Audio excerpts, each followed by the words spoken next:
खोज के एक नए युग में साहसपूर्वक कदम रख रहा है। केंद्रीय मंत्री ने कहा कि इस विभाग से जुड़ना उनके लिए गर्व की बात है।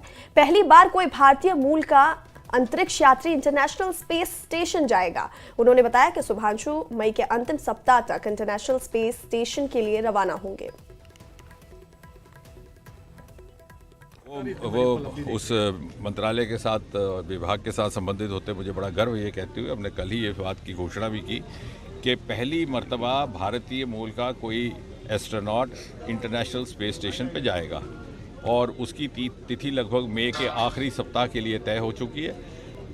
ग्रुप कैप्टन सुधांशु शुक्ला, पहले वो विंग कमांडर थे, अब वो ग्रुप कैप्टन हो चुके हैं और राकेश शर्मा के बाद वो दूसरे एस्ट्रोनॉट होंगे लगभग 40 साल के बाद जो अंतरिक्ष में जाएंगे। लेकिन इंटरनेशनल स्पेस स्टेशन में जाने वाले वो पहले, और इसे एक नया आयाम खुलेगा भारत की आने वाली स्पेस मिशंस के लिए, जिनमें सबसे प्रमुख रहेगी गगनयान, जिसके लिए हमने अगले साल की योजना बनाई और इस साल के आखिर में दिसंबर तक उसका फाइनल ड्रेस रिहर्सल के तौर पर एक मिशन भेजा जाएगा, वयो मित्र जिसका नाम होगा, जिसमें एक रोबो होगी, महिला रोबो। वो सारे वो गतिविधि परफॉर्म करेंगी जो हमारा असल मानव जाके करेगा। और एक बार जब वो सुरक्षित लौट आएंगी समुद्र में, तो उसके बाद अगले साल हमारा गगनयान भी अंतरिक्ष में।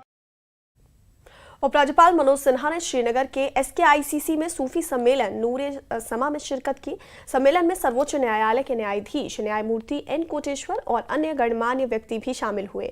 यह आध्यात्मिक समागम save youth save future foundation द्वारा सूफी कोर के सहयोग से आयोजित किया गया था। इस मौके पर LG ने अपने संबोधन में कहा कि सूफी परंपरा कश्मीर की असली पहचान है और इस तरह के सम्मेलन समाज में भाईचारे को बढ़ावा देते हैं। कुरान में लिखा है कि न सूरज के वश में है कि चांद को पकड़ ले और न रात दिन से पहले आ सकती है, बल्कि सब एक दायरे में तैर रहे हैं। और कुरान में कहा गया है, वा जाहिदू फिल्लाही हक जिहादी ही, यानी स्पिरिचुअल जर्नी में जितने प्रयास करने हैं वो करो। आप सबने एक कहानी जरूर पढ़ी होगी और मैं उद्धृत करना चाहूंगा। जब पैगंबर हजरत मोहम्मद साहब अपने साथियों के साथ मदीना से मक्का की यात्रा पर जा रहे थे, तब उनके एक साथी ने जोश में आकर कहा कि आज युद्ध का दिन है।